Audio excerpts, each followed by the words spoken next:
Car ಡಿಕ್ಕಿಯಾಗಿ ಹೆದ್ದಾರಿ ಬದಿ ನಡೆದುಕೊಂಡು ಹೋಗುತ್ತಿದ್ದ ಮಹಿಳೆ ಸಾವನ್ನಪ್ಪಿರುವ ಘಟನೆ ಮುಲ್ಕಿ ರಾಷ್ಟ್ರೀಯ ಹೆದ್ದಾರಿಯ ಕಾರ್ನಾಡ್ ಕೊಕ್ಕರಕಲ್ ಬಳಿ ನಡೆದಿದೆ. ಚಿತ್ರಾಪು ಮರ್ಕಂಜ ನಿವಾಸಿ 59 ವರ್ಷದ ವನಜಾ ಪುರುಷೋತ್ತಮ ಪೂಜಾರಿ ಮೃತ ಮಹಿಳೆ. ವನಜಾ ಪುರುಷೋತ್ತಮ ಪೂಜಾರಿ ಹೈನುಗಾರರಾಗಿದ್ದು, ಕೊಕ್ಕರಕಲ್ ಬಳಿಯ ಹಾಲಿನ ಸೊಸೈಟಿಗೆ ಜೆಸಿಂತಾ ಮಚಾದೋ ಎಂಬುವರ ಜೊತೆ ಹಾಲು ಕೊಂಡೊಯ್ಯುತ್ತಿರುವಾಗ ಮಂಗಳೂರು ಕಡೆಯಿಂದ ಉಡುಪಿ ಕಡೆಗೆ ಹೋಗುತ್ತಿದ್ದ ಕಾರು ಡಿಕ್ಕಿಯಾಗಿದೆ. ಮಾರುದ್ದ ಎಳೆದುಕೊಂಡು ಹೋಗಿ ಹೆದ್ದಾರಿ ಬದಿಯ ಕಬ್ಬಿಣದ ತಡೆಬೇಲಿಗೆ ಡಿಕ್ಕಿ ಹೊಡೆದು ಕಾರು ನಿಂತಿದೆ. ಅಪಘಾತದ ರಭಸಕ್ಕೆ ವನಜಾ ಎಸೆಯಲ್ಪಟ್ಟು ಗಂಭೀರವಾಗಿ ಗಾಯಗೊಂಡು ಸ್ಥಳದಲ್ಲೇ ಕೊನೆಯುಸಿರೆಳೆದಿದ್ದಾರೆ. ಅಪಘಾತದ ಸಂದರ್ಭ ವನಜಾ ಜೊತೆಗೆ ಇದ್ದ ಜೆಸಿಂತಾ ಅಲ್ಪ ಸ್ವಲ್ಪ ಗಾಯಗಳೊಂದಿಗೆ ಪಾರಾಗಿದ್ದಾರೆ. ವನಜಾ ಅವರು ಪತಿ ಹಾಗೂ ಓರ್ವ ಪುತ್ರನನ್ನ ಅಗಲಿದ್ದಾರೆ. ಕಾರು ಚಾಲಕನ ನಿರ್ಲಕ್ಷ್ಯ ಚಾಲನೆಯಿಂದ ಈ ಘಟನೆ ನಡೆದಿದೆ ಎನ್ನಲಾಗಿದೆ. ಸ್ಥಳಕ್ಕೆ ಮಂಗಳೂರು ಉತ್ತರ ಟ್ರಾಫಿಕ್ ಪೊಲೀಸ್ ಇನ್ಸ್ಪೆಕ್ಟರ್ ಶಿವಕುಮಾರ್ ಭೇಟಿ ನೀಡಿ ಪರಿಶೀಲಿಸಿದ್ದು, ಕಾರು ಚಾಲಕನನ್ನ ಬಂಧಿಸಿ ಪ್ರಕರಣ ದಾಖಲಿಸಿಕೊಂಡಿದ್ದಾರೆ.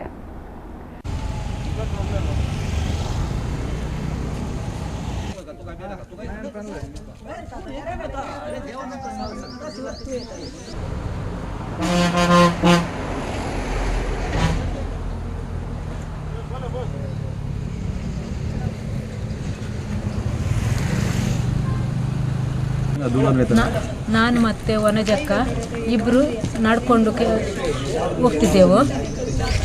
ಆಗ ನಮಗೆ ಹಿಂದಿನಿಂದ ಒಂದು ಕಾರ್ ಬಂತು, ದೂಡಿಕೊಂಡು ಹೋಯಿತು. ನನ್ನ ಕೈಗೆ ಸಹ ತಾಗಿತು. ವನಜಕ್ಕ ಒಂದು ಸ್ವಲ್ಪ ದೂರ ಹೋಗಿ ಬಿದ್ದರು.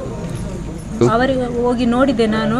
ಅದು ಹೈವೇಯ ಇದು ಎಂತ ಹೇಳ್ತಾರೆ, ಅದು ರ್ಯಾಲಿ ತಡೆಬೇಲಿಯ ಆಚೆ ಬದಿಯಲ್ಲಿ ಬಿದ್ದಿದ್ರು. ನಾನು ಹೋಗಿ ನೋಡುವಾಗ ಅವರು ಏನೂ ಮಾತಾಡುವ ಸ್ಥಿತಿಯಲ್ಲಿಲ್ಲ. ಅಷ್ಟೊತ್ತು ಕೆಳಗಿನ ಮನೆಯವರೆಲ್ಲ ಬಂದರು, ಓಡಿ ಬಂದರು, ಯಾರು ಯಾರು ಅಂತ ಕೇಳಿದರು. ಆಗ ನಾನು ಅದು ವನಜಕ್ಕ ಅಂತ ಹೇಳಿದೆ.